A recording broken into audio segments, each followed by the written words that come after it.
Hello friends, welcome to my channel grammar guru. आजच्या व्हिडिओमध्ये आपण आर्टिकल हा टॉपिक पाहणार आहे. आर्टिकलला मराठीत काय म्हणतात, ते कोणते कोणते असतात ते सुद्धा आपण या व्हिडिओमध्ये पाहणार आहे. आर्टिकलला मराठीत उपपद किंवा उपनाम विशेषण असं सुद्धा म्हणतात. आर्टिकल ए, ॲन आणि द यांना आपण आर्टिकल असं म्हणू शकतो. अँड द हे नामापूर्वी म्हणजेच नामाच्या सुरुवातीला किंवा नाऊनच्या आधी वापरले जाते. कोणते कोणते असतात article a and the?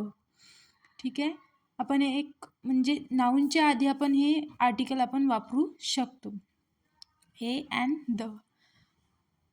Example: a book, an apple, the sun. याच्यात बुक, ॲपल आणि सन हे काय झाले आहे? नाऊन झाले. हे काय झाले आहे? नाऊन. आणि अ अँड द हे काय झाले आहे? आर्टिकल झाले आहे. काय झाले आहे? आर्टिकल. मराठीत आपण थेट ए अँड द वापरत नाही, पण अर्थाने ते एक, ती, तो, ते असे होतात. आर्टिकलचे पण दोन प्रकार असतात. आर्टिकलचे दोन प्रकार: डिफायनाइट आर्टिकल आणि इनडिफायनाइट आर्टिकल. डिफायनाइट आर्टिकलला मराठीमध्ये निश्चित लेख किंवा ठराविक लेख असं सुद्धा म्हणतात. आणि इनडिफायनाइटला अनिश्चित लेख असं सुद्धा म्हणतात. Then first one is definite article. Definite आर्टिकलची definition: definite article means the article used for something specific or known. We use the when we talk about a particular or already known person, place or thing. निश्चित किंवा ठराविक noun असल्यास, है ना, जगात एकमेव असलेली वस्तू इत्यादीसाठी. एक्झाम्पल: द सन. एका वेळी एकच असणाऱ्या नाऊन पूर्वी. Example: the president. नद्या, दिशा, बेटे, पर्वत, समुद्र, धर्मग्रंथ, महाकाव्य, स्मारके, गाड्यांचे नाव असणाऱ्या नाऊन पूर्वी. म्हणजे example: the Ganga, the Vedas, the Alps, the Andaman, the Arabic, the Bible, the Ramayana, the Taj Mahal, the Punjab mall. ठीक आहे, याला आपण काय म्हणतो? Definite article. Okay. Second one is indefinite article. Indefinite आर्टिकलमध्ये आर्टिकल दोन असतात, ए आणि ॲन.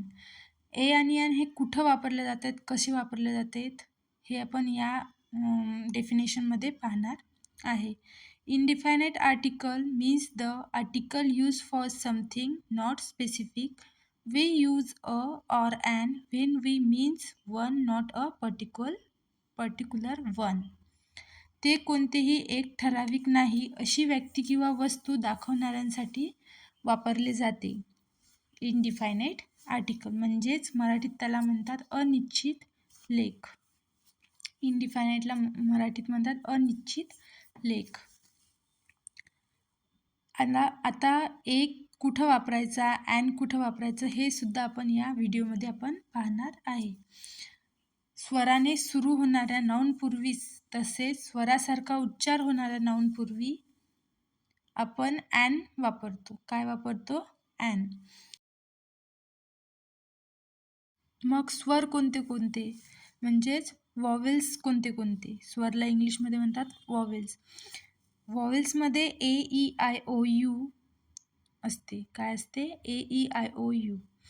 यांच्यापैकी जर का एखादा वर्ड सुरुवात होत असेल वर्डपासून, तर त्याला वॉल्स म्हणजे त्याच्या आधी आपण ॲन वापरू शकतो. इथे example: an apple, an our.